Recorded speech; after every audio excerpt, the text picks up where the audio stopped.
All right, good evening, everyone, and thank you for joining us for our evening with the Natural Science and Mathematics faculty. My name is Anne-Marie Magnus, and I'm the Assistant Director of Admissions here at Washington College. This evening, you will hear from 7 faculty members at Washington College whose departments are in our Natural Science and Mathematics division. Each will introduce themselves and talk a little bit about their departments. Before I hand it over to our faculty, I want to review some housekeeping items. Both of your cameras and microphones are turned off for this evening's event. However, we will be taking live questions during our panel, so please utilize the Q&A box at the bottom of your screen to submit your questions for our panelists. You are welcome to submit them throughout the program. You don't need to wait until all the panelists are done speaking. If we are unable to answer all of your questions this evening, your student's admissions counselor will be following up later this week as long as we have a name associated with your question. And it is now my pleasure to introduce our faculty. First, we have Professor Mindy Reynolds from the Biology Department. Next is Professor Erin Amick from the Chemistry Department. Then we have Professor Leslie Sherman from the Environmental Science and Studies Department. Next is Professor Sean Ramsey from the Mathematics and Computer Science Department. Then we have Professor Charlie Kem from the Physics Department. And lastly, we have Phil Tickner, who is our coordinator for the Pre-Health Professions programs. And we will begin our discussion with Professor Reynolds from the Biology Department. Professor Reynolds, take it away. Great, thank you. So I am Dr. Mindy Reynolds, and I am chair of the Department of Biology. And it's with great pleasure that I can show you these are the wonderful faculty in the biology department that I'm able to work with every day. And you can see underneath their names that I have listed their research interests. And if we were to read through them, you'll see that we have a wide range of research interests in our department. And what's great about that is it allows us to offer a big breadth of classes. We have classes from the cellular and molecular level all the way up to the organismal level, such as my co-chair, Dr. Aaron Krochmal. He studies the behavior of turtles, or myself, I'm a toxicologist, and I work more at the cellular level looking at the impact of metals on the development of cancer. So that is really a big draw for us, being able to offer such a wide range. And we should also add that some of our courses that we offer within our department are not offered at other undergraduate institutions. We offer classes in toxicology, stem cell, and aging, which is pretty unique for undergraduates. Students can tailor their biology major to what they're really interested in. So they can focus in 3 major areas of emphasis, which I've listed here. And again, this just allows some more flexibility as to what students really are interested in the field of biology. The biology department is located in the John Toll Science Center up on the upper right-hand corner of your screen.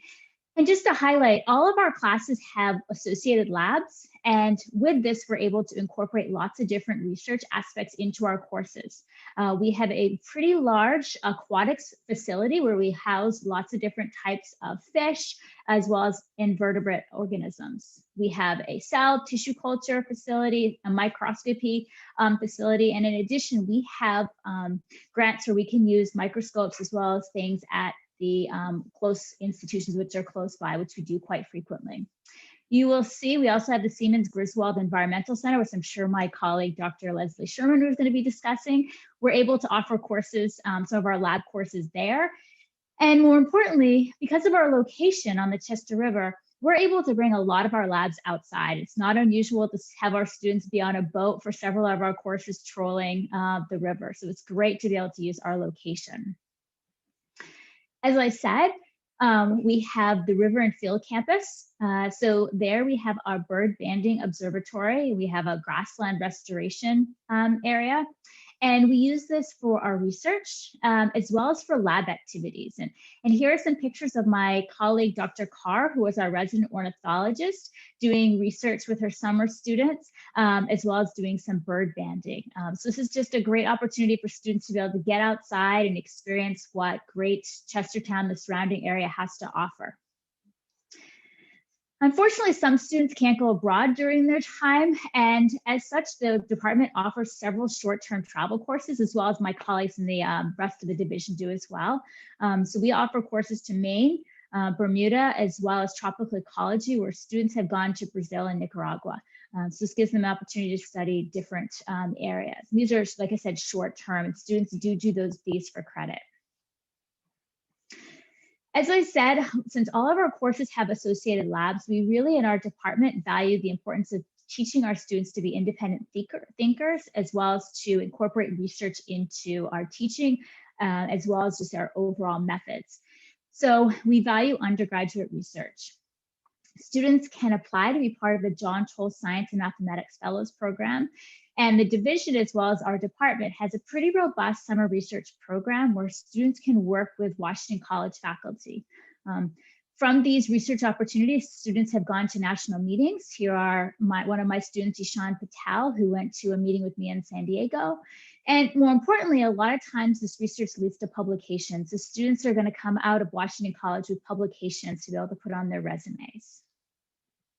Now, I can go on and on about all of our wonderful alumni, but I decided just to highlight two of them, which was actually really difficult to select. But some of our alumni success stories are, we have Dr. Amanda Peters, who graduated in 2016. She went to the University of Massachusetts, and she just started her first year this past year as an assistant professor of biology and health sciences at Century University. And she's continuing her research on mosquito-borne viruses. And Manny Keeler, who graduated in 2018, he's currently a student, a medical student at the University of California, San Diego. And he's participating, it says here, in an aerospace medical science program. But what's really interesting is that Manny's always really enjoyed giving back to the community, which he was doing while he was at Washington College. He was very involved in community service. And he right now leads a community event to check blood pressure and run blood pressure clinics for the underserved parts of that community. So again, these are just a few of our wonderful alumni. And with my short time, I want to thank you for your attention. I'm going to pass this off to my colleague, Dr. Aaron Amick in the Department of Chemistry. Thank you, Dr. Reynolds. I'm going to share my screen here. I'm going to be talking about both the chemistry and biochemistry and molecular biology major. So let me make Zoom work here. Let's see.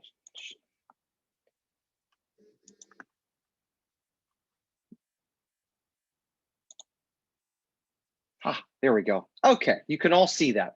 So I am Aaron Amick. I am the co-chair of the chemistry department. The chemistry department has 5 full-time faculty members and a lab coordinator. Professor James Lipchalk is the other co-chair. He's a biochemist and biophysicist. Dr. Martil Parrish is our inorganic chemist and is interested in green chemistry. Dr. Leslie Sherman, who you're going to hear after me, is an environmental chemist, and she is also has a joint appointment between chemistry and environmental science and studies. Dr. Sarah Arredondo is our assistant professor in theoretical and computational chemistry, and Professor Moyer-Taylor, Betsy Moyer-Taylor, is our lab coordinator, and she keeps us going every day, running all of our introductory labs in organic and inorganic chemistry. So I'm just going to talk a little bit about the major. We're not going to get into the nitty gritty about what courses we have, but the department is an American Chemical Society approved department, which means that we can give and our students can earn an American Chemical Society or ACS certified major. What that means is that our department is regularly looked at by the ACS to make sure that we have high academic standards in our courses. And so that allows students then to get 2 different types of chemistry majors, the ACS certified and the non-ACS certified. Students typically do ACS certified if they're going to go off to graduate school or to teach. A lot of our double majors in like chemistry and biology, chemistry and psychology do non-ACS certified majors. That's also for students who want to go off to medical school, allied health, pharmacy, things like that. Now, one of the most important and I think unique things about our department is our new curriculum, which offers students flexibility. This is a curriculum that you're not going to find many other places, probably a handful across the entire country. And it is an organic first curriculum. And the interesting thing about our major is that students come in and they have to take one gateway course, which is called the Chemical Principles of Organic Molecules. And then after that, other courses open up to them, quantitative chemical analysis and reactions of organic molecules. But then after that, even more courses open up. And so instead of at other institutions where you have to take a 2-year sequence of courses before you can get and diversify your chemistry knowledge, here at Washington College, you take the first course, which we call CP, and then after that, the other courses are open to students. So that allows students to catch up if they're behind, to go ahead and take and double up on chemistry courses, and it provides our students with some very integral knowledge in chemistry, which helps them not only in their chemistry courses but in their other courses, biology and other disciplines as well. So we also have areas of emphasis. We have 4 of them: organic and medicinal chemistry, greener material science, physical and instrumental chemistry, and biophysics and biological chemistry. Students can choose to specialize in any one of these 4 areas of emphasis, or they don't have to if they don't want to, but it just then allows them to show, and because these are transcripted, potential employers, graduate schools, and other allied health or health professional schools of their interest in a specific discipline or multiple disciplines within chemistry. So what do our students do after they graduate? This is the most important thing. Our students are extremely successful. They go off to high-powered graduate programs at Yale, Harvard, UC Berkeley. They go off and go into medical school, physician's assistant school. They go off and teach. 41% of our students go off to graduate school, 21 into health professional schools or health-related schools. 34% get a job when they're done in industrial positions, and the other 3% then go off to either teach or other fields within the sciences. And our students, our majors are always involved in community outreach, and they can do that through a variety of different student groups, one of which is our chapter of the National Chemistry Honor Society, Gamma Eta, also the American Chemical Society Student Club.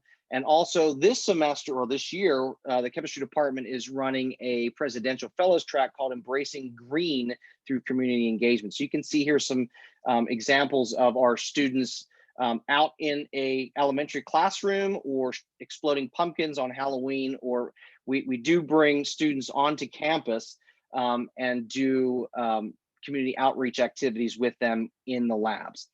And as Dr. Reynolds said, a key component of the chemistry department is also research. Students do research with faculty members, and that research does end up becoming peer-reviewed publications. So that's a good thing for a student to be involved and learn how to be a chemist.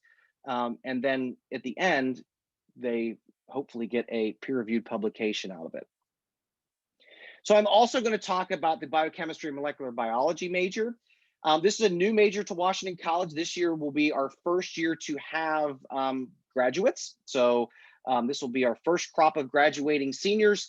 This major sits both between chemistry and biology, as it is a truly interdisciplinary major.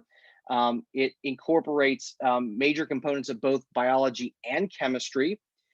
And this is typified by the number of courses that students take in each of the 2 departments, which is equal, 6 in each. And again, we're so very excited to have this, and it really builds off the strength of our faculty and both departments, and just in general, the sciences, how interdisciplinary we are. So I'm going to stop talking now, and I'm going to hand this over to Professor Sherman, who's going to talk about environmental science and studies. Thank you so much, Professor Amick. I'm delighted to be here this evening. So happy you could join us for this event. As Professor Amick said, I'm in both the Environmental Science and Studies Department and in chemistry, but tonight I'm representing environmental science and science studies. So I'm also going to share my screen to show you some of what we offer here at Washington College. So we have, our department is both environmental science and studies, and as I'll explain, we actually offer 2 majors. And just following up on what Professor Reynolds said, there's so many reasons to study science at Washington College, and for environment is really a perfect location. Here you can see a picture in the center of the college, and in the background you can see the Chester River. So many of us in the division take our students out on the river, and we do this in so many of our classes in the environmental department. The river is a small tributary of the Chesapeake Bay. So it is a wonderful place to study environment. The other thing that is a nice option is we have two different majors to offer. You can major in environmental science if you have more interest in maybe doing field research or working in the lab, but we also have environmental studies major. And that could be for people who are more interested in environmental economics or environmental politics. And that was sort of student driven. We had environmental studies and students said, we want to have the option. And the nice thing about it is you can start on the same track. You don't have to know when you come in and then see where your path leads you. So as I mentioned, one big advantage of studying at Washington College is the opportunity to get on the river. You saw some pictures from Professor Reynolds of our research boat, the Kalanectes. So for example, in this introductory class, Intro to Environmental Studies, students are collecting water samples. They're collecting sediment, doing some trawls, measuring fish. It happened to be a gorgeous day that day. And then you also heard from Professor Reynolds about the River and Field campus. I've been able to do some research out there at the Grassland Restoration Project.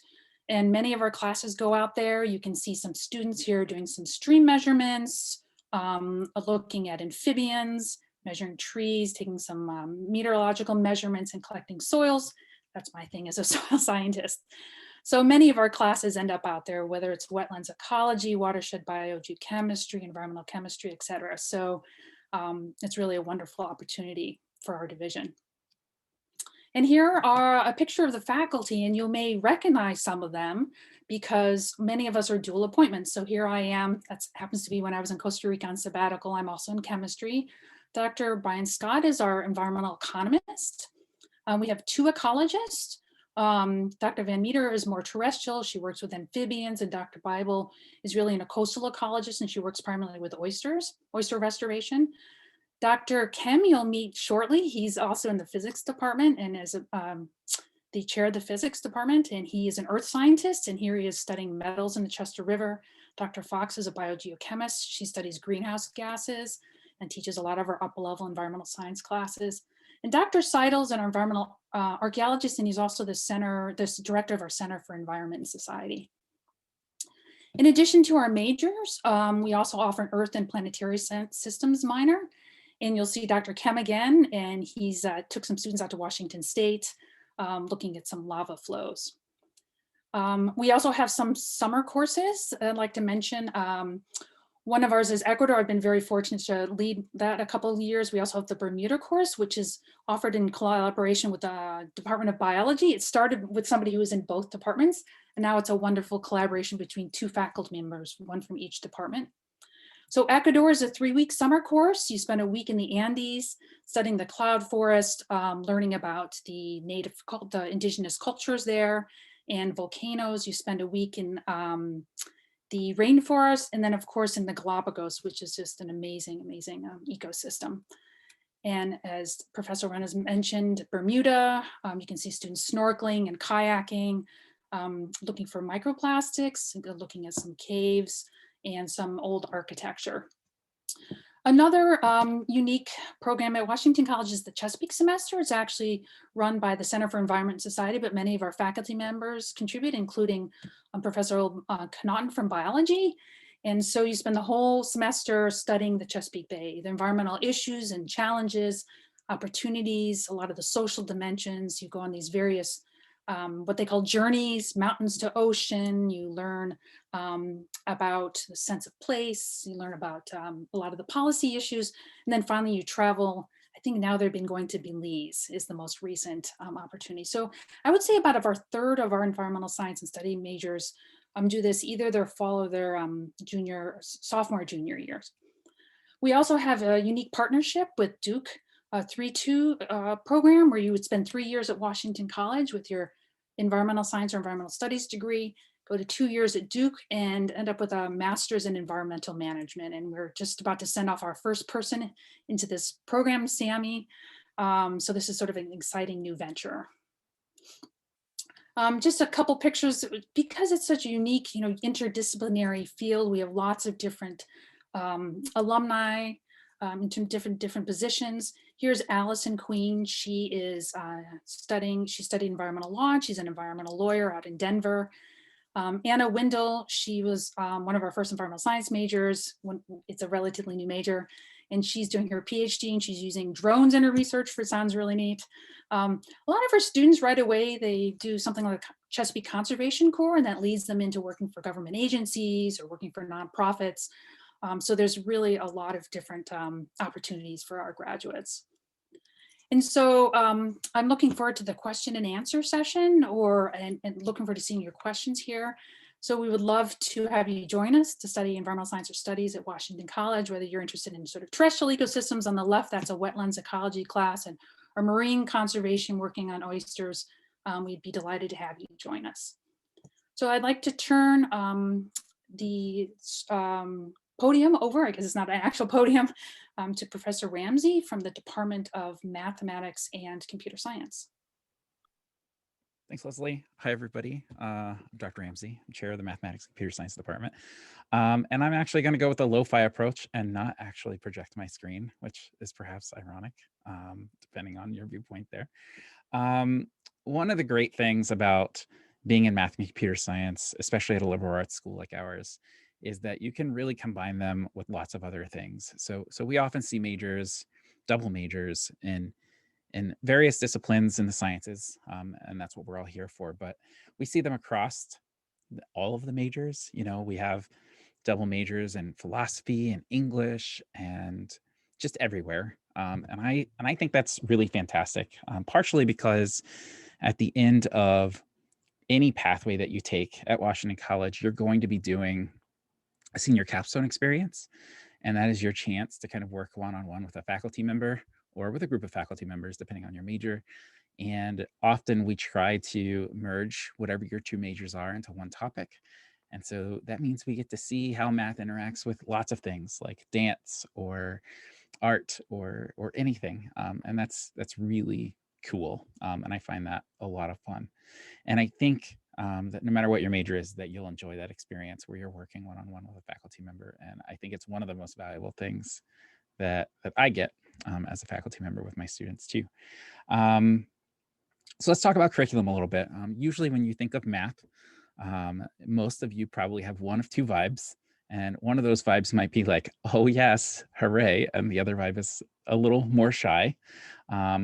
I would like to say that especially at the upper level, but even starting at the intro level, one of the things that we like to focus on in our curriculum in both math and computer science are what we call soft skills. So getting you to the point where you're comfortable talking about these topics, presenting on these topics. And so we incorporate these things, written and verbal oral communication about our topics in almost all of our classes. And we also like to break that traditional mold of what you probably think of as learning math, which is, hey, here's how you do addition. So go and solve 100 addition problems. And suddenly you're a math genius, which is an okay mold, and having those fundamental skills is powerful. But we try to push inquiry-based learning a little more, where we kind of help you build some of those fundamental skills, but then really apply them, where you go out and you have some problems to solve, but maybe you don't know how to solve them. Maybe it's not clear how the things that you've learned directly build into an answer for your problem. So you have to kind of attack the problem, break it into pieces, fiddle around with some of these fundamental building blocks, fail a little bit, which we view as a great way to learn things. In computer science, there's sometimes this almost a meme of fail fast. And what that means is you try lots of stuff and you kind of see what works, and you see where that goes. So we like to push a lot of those inquiry-based things, where we turn the idea of learning how to do some of this math back to you and say, all right, well, what have you learned and how might you attack some of these problems and get somewhere with that? You'll find, I don't have exact percentage breakdowns, but you'll find that our students get into grad schools, they land jobs and get internships. We have a really high success rate with the NSSP scholarship, which is the National Security Scholarship Program, which students go off and they intern at the NSA but they also get a scholarship, and that is an amazing program. I think COVID stunted some of that this year because the security clearances didn't finish, but hopefully we're back to normal with that next year. And that is a great avenue for internships, both during your time here and also after you graduate, landing jobs, because a lot of our students, especially in computer science and math, will go off to work for some defense agency or defense contractor or something like that. Locally, we have a business here called Dixon Valve, and we currently have a few WC interns and alumni working there. And so our students usually go off and intern locally too. And of course, there's a wide variety of other places, grad school, and other places that people go and work. If you're not here for math or computer science, and you're here for one of the other disciplines, then you'll find that math is kind of a service to all those other disciplines. If you've been watching closely as the slides fly by, you'll see that calculus shows up on quite a few number of requirements for different disciplines. So if you're shy with math or you just haven't been successful with it yet, we understand that. We're there with you. Some of us were shy with math to begin as well.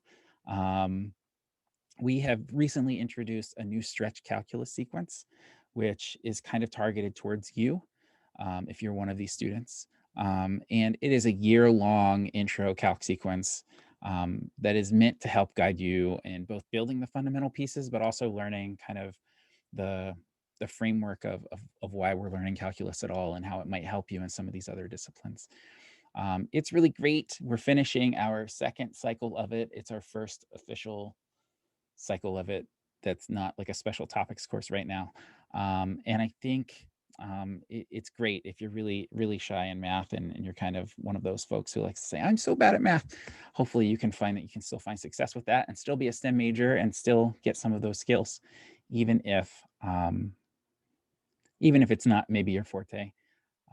So we continue in the department in general to push kind of innovative pedagogy, both using kind of mastery-based skills, this inquiry-based learning, and Stretch Calc itself is pretty innovative to try to help you all get some success.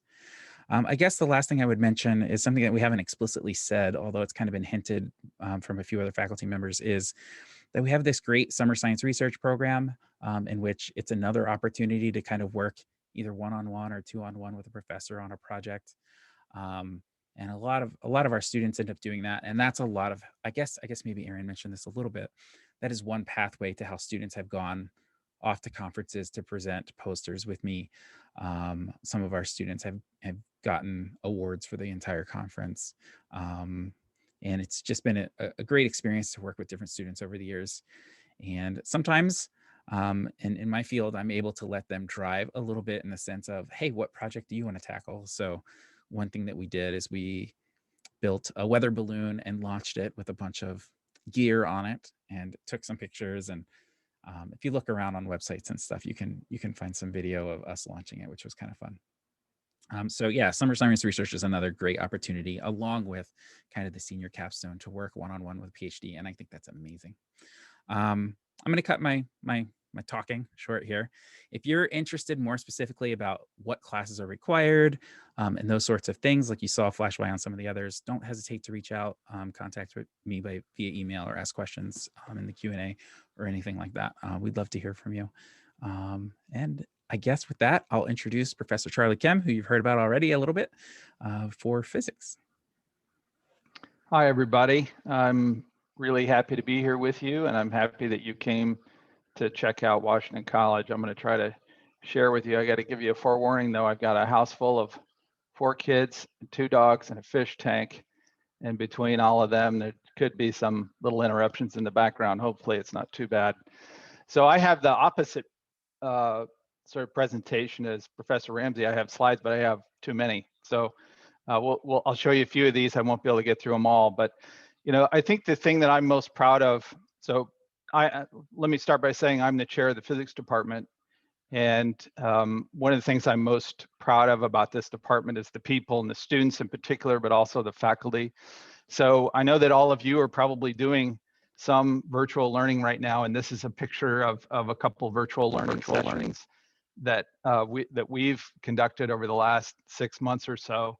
And you can see a lot of smiling faces, I hope. I mean, sometimes people take physics and they don't smile too much, but a lot of our crowd are, and we're awfully proud of all of them. And I'm going to try to tell you a couple stories about some of them. At a lot of places that you go to study physics, including where I went, where I had about 6,000 undergraduates, and we graduated 2 physics majors the year that I graduated. I was one, obviously. But at Washington College, we graduated 15 in 2020, and we don't have 6,000 students. So we're doing very well, and there's a big draw to the department, a lot of dynamism. We also have students that are attending in a dual degree program with Columbia University to study engineering.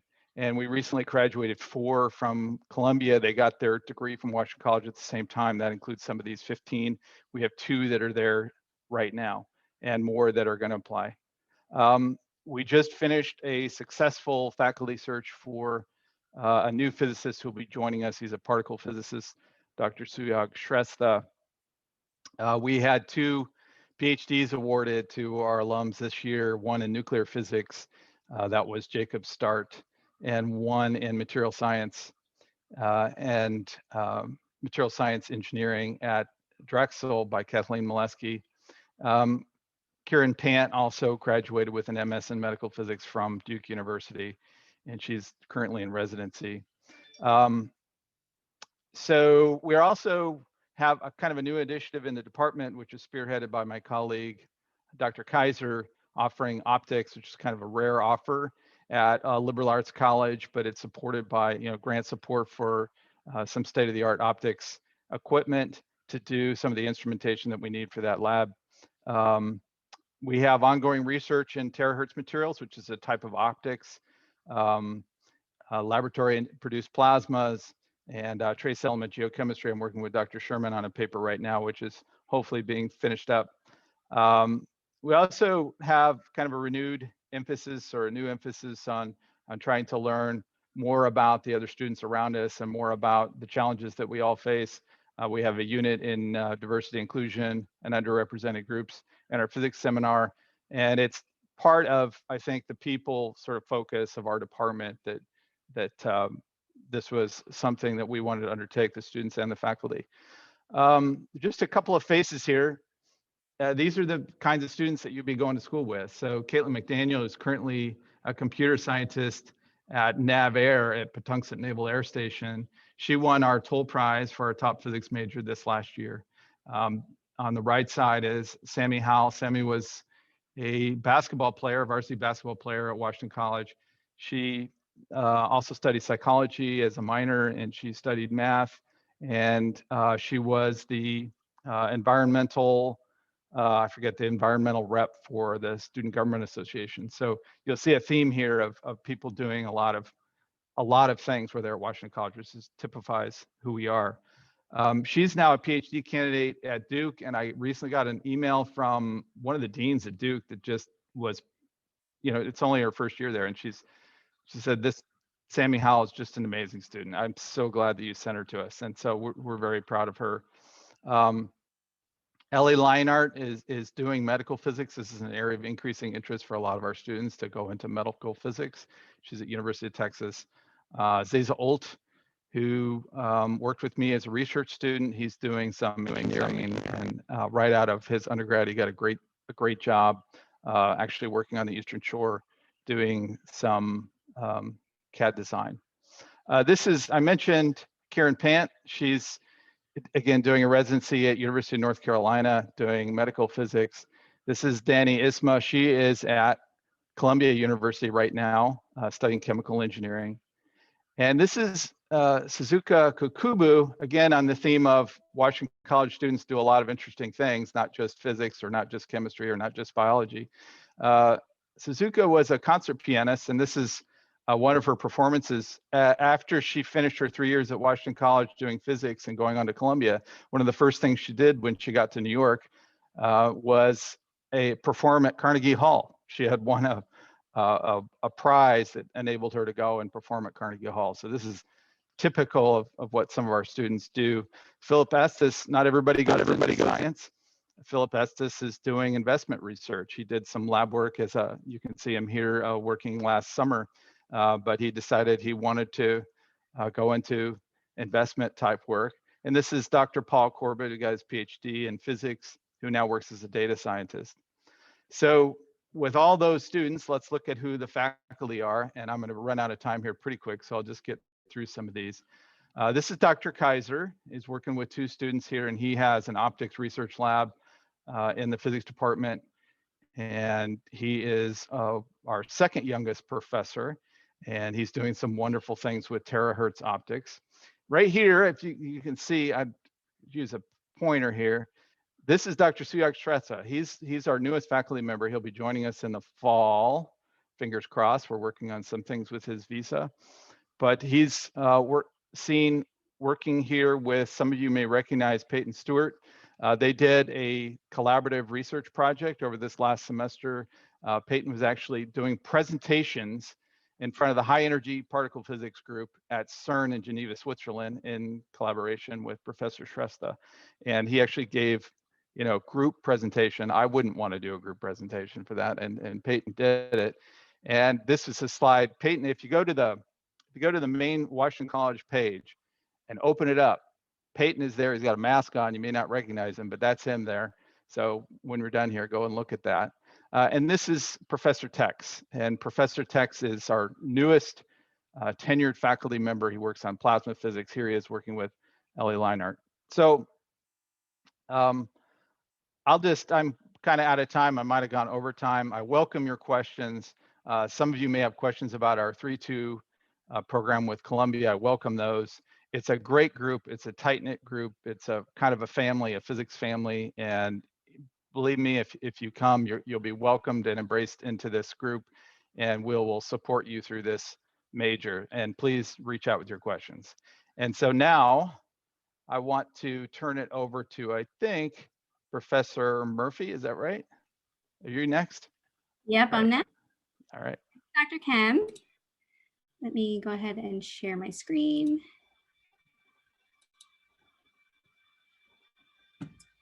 So hi, I'm Tia Murphy, chair of the psychology department, and I'm happy to be here to tell you a bit about what it's like to study psychology at Washington College. You're probably going to see that there are a lot of similar themes that you've already heard. But let's go ahead and start off with who we are.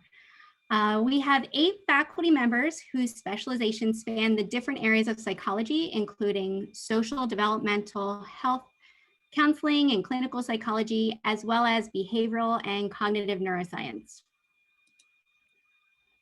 We offer 3 tracks of study. You can see example courses for each of the tracks here. So students can pursue our experimental psychology track, which provides a broad overview of the field. Or students can choose to concentrate in behavioral neuroscience or clinical counseling psychology, where they gain a more in-depth knowledge in these areas. The behavioral neuroscience concentration is especially popular for students who want to major in psychology and either biology or chemistry as well. Our curriculum is set up for students to first gain a solid foundation in general psychology and stats and research design. From there, they can tailor their coursework to their interests by taking different combinations of experimental, clinical counseling, and behavioral neuroscience courses. And then finally, their coursework is capped off with a junior seminar and the senior capstone experience, where psychology majors have the choice to do a theoretical review on a topic they're interested in or conduct their own independent study. And most majors do select to do their own study. Most of our upper level classes have a lab component to give students that hands-on experience that they need to fully engage with the material. So for example, in sensation and perception, students dissect the eye of a sheep, while in a cognitive behavioral therapy class, students learn how to practice mindful meditation. Many of our students choose to do at least one internship, and some even complete 2 or more. Dr. Lauren Littlefield works one-on-one with the students to place them in an internship setting that really closely matches their interests. So some recent ones have included working alongside a speech therapist or working at a residential treatment center. We also really try to promote research opportunities for our students, and you can see some of the examples here. And you've heard this probably from most of us already. So not only will our students learn the different methodologies and conduct experiments in their lab courses, but some students will work with faculty as a part of a lab team throughout the year. Here are some other great experiences. Several students are selected each year to work one-on-one with the faculty during that 10-week summer research program that we offer in the sciences. Most of these summer projects, as well as many of the other class research projects, are presented at national and regional conferences. For example, you can see a picture of us at the top corner. Each year, our department faculty travel with our students to the Eastern Psychological Association Conference. This gives our students a taste of what it's like to present their own research to colleagues in the field. And that's an opportunity, especially in psychology, which many don't have until graduate school. It's also just a really fun weekend for all of us to spend time together in New York City, Boston, or Philly. Also, some of our students' senior capstone experiences are great quality that they are even published. At the bottom, you can see an alumna, Dana Rafey, proudly holding her published senior capstone project, and that paper is now displayed in our hallway. So through all of these experiences, the faculty really do get to know our students really well. What do our students do after Washington College? Studying psychology can really give students the kind of skills that employers and graduate schools value, things like communication, critical thinking, interpersonal skills. And our graduates frequently go on to graduate school, or some end up in a research position, and a lot take applied positions like you can see here. So that's a really quick introduction to our department. If you have any questions or need any more information, please don't hesitate to contact me. And now I am going to turn it over to Mr. Phil Tickner. Thank you, Dr. Murphy. As she introduced me, I am Phil Tickner. I'm the coordinator of Pre-Health Professions Program. So what does that mean? Our pre-health professions programs are not majors, and we'll get to that in a second. And the cool thing is that with a couple of exceptions, students can major in any of the other departments that we've gone over tonight and participate in our pre-health professions programs. So what exactly do I mean by pre-health professions program? So right now we have 4, and as you see on the screen, one of them, we will have a 5th. It's technically, we already have pre-veterinary students. They're currently housed within pre-medical. Our plan is that we'll change next year into a separate advising program for students interested in veterinary school. Pre-medical, as you can see, includes students who intend to go to medical school, dental school, optometry school, or podiatry school. Pre-nursing are students who either are interested in the 3-2 program that we have with the University of Maryland School of Nursing. That's a dual degree program, or students who simply want to take, want to major in whatever they want at Washington College while completing prerequisites for nursing school. And then a lot of them will go on to either accelerated BSN programs, which is like another bachelor's degree in nursing in a shorter time frame because they've taken all the prerequisites at Washington College, or some of them pursue a direct entry master's program, an MSN, master's level program for nursing. Pre-pharmacy, again, we do have a 3-4 option. That's a BS and then a PharmD from the University of Maryland School of Pharmacy. And then we also have students interested in pharmacy who just stay at Washington College for a full 4 years, major in what their passion is while they're preparing for pharmacy school. Pre-allied health professions covers a very long list of other human healthcare positions that require additional schooling. Some of the most popular ones we have are students interested in becoming physician assistants, physical therapists, occupational therapists, and athletic trainers. And then, as I mentioned before, pre-veterinary will go into its own advising program in the fall.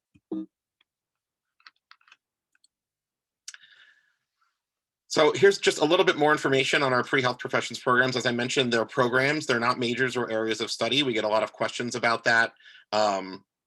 The exception, they are open to students of any major. The exceptions are the 3-2 program with University of Maryland for nursing, students there essentially need to pick between majoring in biology or psychology in order to finish the Washington College portion of the program in 3 years. And for the 3-4 pharmacy option, they're pretty much limited to a major in biology. All of our pre-health professions programs do feature personalized advising for our students, plus additional resources and programming. And then we have a faculty advisor for each of those programs, and they help our students with their course planning and then certainly the application process through health professions for the health profession schools of their choice. I help arrange some of those additional resources and programming. One of the things we had last fall is we have an alum who's a doctor named Dr. Jennifer Lincoln. If you're on TikTok, she has 1.7 million followers on TikTok. Blew my mind. I came across her Instagram first because I'm not really a TikTok person, but she just on TikTok's great content about women's health and a host of other topics. And she was kind enough to join us for 2 sessions. One, she talked about what she wished she had known when she was a pre-med. And then the other was sort of the good, the bad, and the ugly of being a doctor. And it was very honest and eye-opening for our students. Again, it was really what she said, the good, the bad, and the ugly. And then we're working on, myself and Dr. Murphy, who's our pre-nursing advisor. We have a program in the works with an alum who is a nurse by trade and is the infection prevention and control manager at the University of, it's part of the University of Washington system at Harborview Hospital in Seattle. And they, of course, if you're familiar with how the pandemic unfolded in the US, they were the first hospital who really addressed COVID protocols in the United States. She actually told us when we met with her the other day, earlier this week was 1 year since their implementation of their COVID plan there. We do have those dual degree options for nursing and pharmacy, and as well, we have a couple additional agreements with other postgraduate programs. Johns Hopkins, their direct entry MSN program in nursing. So we have a liaison with Hopkins who will work directly with our students who are interested in that program. And then a similar situation with Bridgewater College's Master of Science and Athletic Training program. I actually did a short video, and it's on our social media channels for pre-health with one of the first students. It's a relatively new agreement, and it's one of our first students who went on to do that program with Bridgewater. And now she's working full-time in athletic training. And we spoke for about 5 or 10 minutes about what that was like and what she's doing now. And our pre-medical program, which a lot of students come in, intent on being a doctor, and obviously some of them go through with that. And our pre-medical program, it culminates with a pretty rigorous evaluation via our pre-medical committee, and then by the student's request, obviously, depending on how that evaluation goes, a comprehensive letter written on their behalf for submission to those schools. It's a pretty popular method rather than having individual letters of recommendation for evaluation by medical schools. And in that process, students interview with each member of the committee. So it's also good practice for our students who are going to go on to do that. Oh, I also want to mention in terms of programming, tomorrow is the second part of a 2-part personal statement workshop that myself and Dr. Yost, who's the chair of the pre-medical committee, have conducted for our pre-med students who are actually planning to apply this year for medical school, along with the Dr. John Boyd from our writing center. So it's specifically trying to help them with crafting their personal statements for their applications. And I've mentioned a couple of the folks who are on this slide in addition to myself. So Dr. Yost, who is the director of the public health minor and a sociology professor, is the pre-medical program director and chair of the pre-medical committee. You just heard from Dr. Murphy. She's our pre-nursing program advisor. Dr. Connaughton advises our pre-pharmacy students, and Dr. Jim Windelborn advises our pre-allied health profession students, and will be taking over our pre-veterinary students in the fall. And I've left a couple ways on the screen if you want to quickly screen cap that or jot it down of ways to find out more. Certainly you can visit the website, follow our social media channels. And if you send that email to pre-health, that'll come to me. And when I get those emails from interested students, I will respond with whatever information I can provide, and also copy our faculty advisor in that program in case they have more questions specifically for them. And certainly don't hesitate. I've met with some prospective students this year already on Zoom just to speak with them more about what we have to offer. So if that's something you're interested in, feel free to reach out. And with that, I will turn it back over to Anne Marie.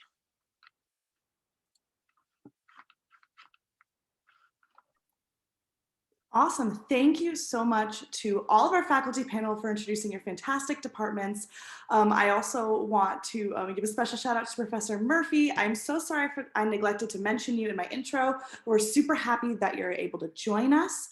I also want to mention that all of our faculty members will be posting their emails in the chat. So that way you guys will be able to kind of email them any questions that you may have too. But now we will be transitioning into our question and answer portion of the evening. Please feel free to submit any questions to our panelists using the Q&A box. And if we are unable to answer any of your questions, your student's admissions counselor will be following up later this week as long as we have a name associated with your questions. So we will make sure that all of your questions are answered. But starting off, I have two questions for Professor Reynolds. Do the 3 areas of emphasis in biology limit students from pursuing other areas and interests? That's a great question. And no, students actually can do more of a general interest in biology. It just allows them to be able to specialize. So they're not limited to those 3. Awesome, thank you. And then the next question is, can you please expand on the John S. Toll Fellows Program with respect to research opportunities and how the apprentice program ties into it? So what I will do is I will put in the attendees, I'll put the website for students to be able to go on there for more information, but students can apply to be an apprentice as they come in and they would be selected. And then from there, usually these students are going to be invited to particular events. Once they're also here though, they're able to apply or be recommended. So again, I will post the email, the web address into it. I don't want to monopolize all of it, but there is more information, or people can also contact me. All right, awesome. Our next question has to do with the Chesapeake semester. So do you have to be accepted into the Chesapeake semester? And this is for Professor Sherman. Hi, I'm delighted to answer that question. There is an application process for the Chesapeake semester. You'll fill out sort of a questionnaire, and then you have an interview. And it's not a matter of being the top A student, it's being interested and excited about this sort of unique program. So usually we're able to fit most people that apply into the program. And if not, some people go their junior year instead of maybe their sophomore year. Fantastic. And I have another question for you, Professor Sherman. When can you start doing research with professors if you are an environmental science major? Sorry, could you repeat the question? Yes, sorry. When can you start doing research with professors if you are an environmental science major? Yes, most commonly students wait until maybe the summer of their sophomore or junior years. But we have had some students start that very first summer between their freshman and sophomore years. For example, we have Julie St. Clair, who started with Professor Bible on our oyster research right away after her first year, and had continued in her second year, and has been very involved.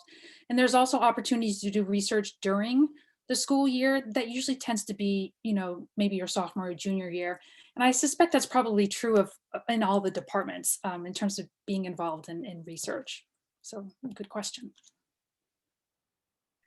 All right, so the next question has to do with what type of laptop we recommend for science and math majors. So Professor Ramsey, I think you might be able to help answer this one. So what type of laptop do you recommend for science and math majors, Mac or Windows? It doesn't matter. Just get something good that fits your budget. There are resources on campus available if you can't, say, get a laptop or something like that too, but it really doesn't matter. Get what you can. Fantastic. And Professor Murphy, this one is for you. This next question, what sets the psychology major and/or tracks at Washington College apart from other schools? Sure. So the behavioral neuroscience and the clinical counseling concentration are really unique. With the behavioral neuroscience, a lot of students, it prepares them for going on to future graduate work in neuroscience, especially, or medical school. There's a lot of lab coursework. The clinical counseling concentration really prepares them for going into more applied settings where they might become a practitioner. And what makes our major difference overall is we really do emphasize research. A lot of other schools don't have too many lab courses. And the reason we have so much research is actually why I'm here tonight in the science division. In other schools, the psychology department usually is in the social science division. Awesome, fantastic. And this is our last question for the night and this is for Professor Sherman as well. So for studying abroad in Bermuda, are there any courses you have to take before applying to attend? It's a good question. Professor Reynolds and I are like, who's going to answer that question, since it's, you know, a course from both departments. So you do need to have general biology as a prerequisite, or in our Intro to Environmental Studies course, which is our ENV 101 course. Awesome. Well, thank you all so much for coming. I want to, and for attending our evening with natural science and mathematics faculty. If we missed your question, do not worry. We will be answering them. You can expect to have it answered by either your admissions counselor or one of our lovely panelists here in the coming days. And again, I want to thank our faculty for all of their help tonight, and I hope that everyone has a lovely rest of their evening.